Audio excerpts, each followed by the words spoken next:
17:60 जब हमने तुमसे कहा, तुम्हारे रब ने लोगों को अपने घेरे में ले रखा है और जो अलौकिक दर्शन हमने तुम्हें कराया उसे तो हमने लोगों के लिए केवल एक आजमाइश बना दिया और उस वृक्ष को भी जिसे कुरान में तिरस्कृत ठहराया गया है। हम उन्हें डराते हैं, किंतु यह चीज उनकी बढ़ी हुई सरकशी ही को बढ़ा रही है। 17:61 याद करो जब हमने फरिश्तों से कहा, आदम को सजदा करो तो इबलीस को छोड़कर सबने सजदा किया। उसने कहा, क्या मैं उसे सजदा करूं जिसे तूने मिट्टी से बनाया है? उद्धरण चिन्ह। 17:62 कहने लगा, देख तो सही उसे जिसको तूने मेरे मुकाबले में श्रेष्ठता प्रदान की है। यदि तूने मुझे कियामत के दिन तक मोहलत दे दी तो मैं अवश्य ही उसकी संतान को वश में करके उसका उन्मूलन कर डालूंगा। केवल थोड़े ही लोग बच सकेंगे।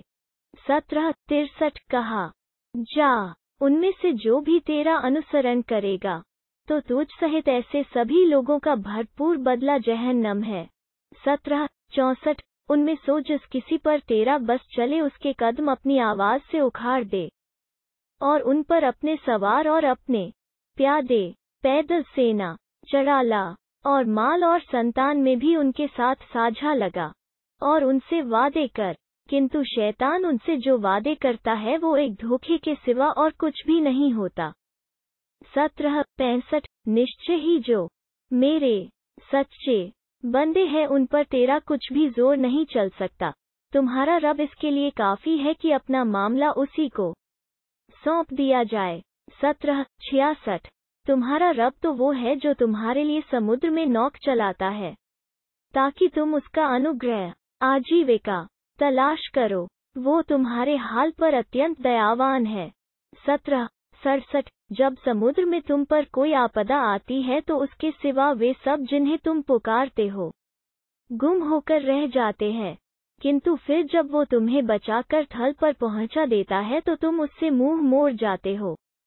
मानव बड़ा ही अकृतज्ञ है।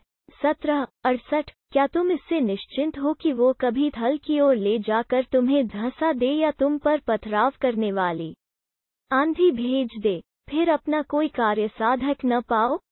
17:69 या तुम इससे निश्चिंत हो कि वो फिर तुम्हें उसमें दोबारा ले जाए और तुम पर प्रचंड तूफानी हवा भेज दे और तुम्हें तुम्हारे इनकार के बदले में डूबो दे, फिर तुम किसी को ऐसा न पाओ जो तुम्हारे लिए इस पर हमारा पीछा करने वाला हो? 17:70 हमने आदम की संतान को श्रेष्ठता प्रदान की और उन्हें थल और जल में सवारी दी और अच्छी पाक चीजों की उन्हें रोजी दी और अपने पैदा किए हुए बहुत से प्राणियों की अपेक्षा उन्हें श्रेष्ठता प्रदान की। 17:71 उस दिन से डरो जिस दिन हम मानव के प्रत्येक गिरोह को उसके अपने नायक के साथ बुलाएंगे, फिर जिसे उसका कर्म पत्र उसके दाहिने हाथ में दिया गया, तो ऐसे लोग अपना कर्म पत्र पढ़ेंगे और उनके साथ तनिक भी अन्याय न होगा। 17:72 और जो यहाँ अंधा होकर रहा वो आखिरत में भी अंधा ही रहेगा, बल्कि वो मार्ग से और भी अधिक दूर पड़ा होगा। 17:73 और वे लगते थे कि तुम्हें फिले में डालकर उस चीज से हटा देने को है जिसकी प्रकाशना हमने तुम्हारी ओर की है, ताकि तुम उससे भिन्न चीज घड़ कर हम पर थोपो, और तब वे तुम्हें अपना घनिष्ठ मित्र बना लेते। 17:74 यदि हम तुम्हें जमाव प्रदान न करते तो तुम उनकी ओर थोड़ा झुकने के निकट जा पहुंचते। 17:75 उस समय हम तुम्हें जीवन में भी दोहरा मजा चखाते और मृत्यु के पश्चात भी दोहरा मजा चखाते, फिर तुम हमारे मुकाबले में अपना कोई सहायक न पाते। 17:76 और निश्चय ही उन्होंने चाल चली कि इस भूभाग से तुम्हारे कदम उखाड़ दें ताकि तुम्हें यहाँ से निकाल कर ही रहे, और ऐसा हुआ तो तुम्हारे पीछे ये भी रह थोड़े ही पाएंगे। 17:77 यही कार्य प्रणाली हमारे उन रसूलों के विषय में भी रही है जिन्हें हमने तुमसे पहले भेजा था, और तुम हमारी कार्य प्रणाली में कोई अंतर न पाओगे। 17:78 नमाज कायम करो सूर्य के ढलने से लेकर रात के छा जाने तक और फज्र प्रभात के कुरान अर्थात फज्र की नमाज के पाबंद रहो। निश्चय ही फज्र का कुरान पढ़ना हुजूरी की चीज है। 1779 और रात के कुछ हिस्से में उस कुरान के द्वारा जागरण किया करो। यह तुम्हारे लिए तदधिक नाफ है। आशा है कि तुम्हारा रब तुम्हें उठाए ऐसा उठाना जो प्रशंसित हो। 1780 और कहो, मेरे रब, तू मुझे खूबी के साथ दाखिल कर और खूबी के साथ निकाल, और अपनी ओर से मुझे सहायक शक्ति प्रदान कर। 1781 कह दो, सत्य आ गया और असत्य मिट गया। असत्य तो मिट जाने वाला ही होता है। 1782 हम कुरान में से जो उतारते हैं वो मोमिनों के लिए शिफा, आरोग्य और दयालुता है, किंतु जालिमों के लिए तो वो बस घाटे ही में अभिवृद्धि करता है। 1783 मानव पर जब हम सुखद कृपा करते हैं तो वो मुंह फेरता और अपना पहलू बचाता है, किंतु जब उसे तकलीफ पहुंचती है तो वो निराश होने लगता है।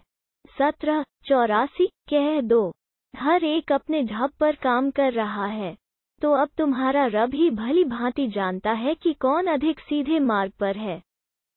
1785 वे तुमसे रूह के विषय में पूछते हैं। कह दो, रूह का संबंध तो मेरे रब के आदेश से है, किंतु ज्ञान तुम्हें मिला थोड़ा ही है। 1786 यदि हम चाहें तो वो सब छीन ले जो हमने तुम्हारी ओर प्रकाशना की है, फिर इसके लिए हमारे मुकाबले में अपना कोई समर्थक न पाओगे। 1787 यह तो बस तुम्हारे रब की दयालुता है। वास्तविकता यह है कि उसका तुम पर बड़ा अनुग्रह है। 1788 कह दो, यदि मनुष्य और जिन इसके लिए इकट्ठे हो जाएं कि कुरान जैसी कोई चीज लाएं, तो वे इस जैसी कोई चीज न ला सकेंगे, चाहे वे आपस में एक दूसरे के सहायक ही क्यों न हों। 1789 हमने इस कुरान में लोगों के लिए प्रत्येक तत्वदर्शिता की बात फेर फेर कर बयान की, फिर भी अधिकतर लोगों के लिए इनकार के सिवा हर चीज अस्वीकार्य ही रही। 1790 और उन्होंने कहा, हम तुम्हारी बात नहीं मानेंगे जब तक कि तुम हमारे लिए धरती से एक स्रोत प्रवाहित न कर दो। 1791 या फिर तुम्हारे लिए खजूरों और अंगूरों का एक बाग हो और तुम उसके बीच बहती नहरें निकाल दो। 1792 या आकाश को टुकड़े टुकड़े करके हम पर गिरा दो जैसा कि तुम्हारा दावा है, या अल्लाह और फरिश्तों ही को हमारे समझ ले आओ। 1793 या तुम्हारे लिए स्वर्ण निर्मित एक घर हो जाए या तुम आकाश में चढ़ जाओ, और हम तुम्हारे चढ़ने को भी कदापि न मानेंगे जब तक कि तुम हम पर एक किताब न उतार लाओ जिसे हम पढ़ सके। कह दो, महिमावान है मेरा रब, क्या मैं एक संदेश लाने वाला मनुष्य के सिवा कुछ और भी हूँ? उद्धरण चिन्ह।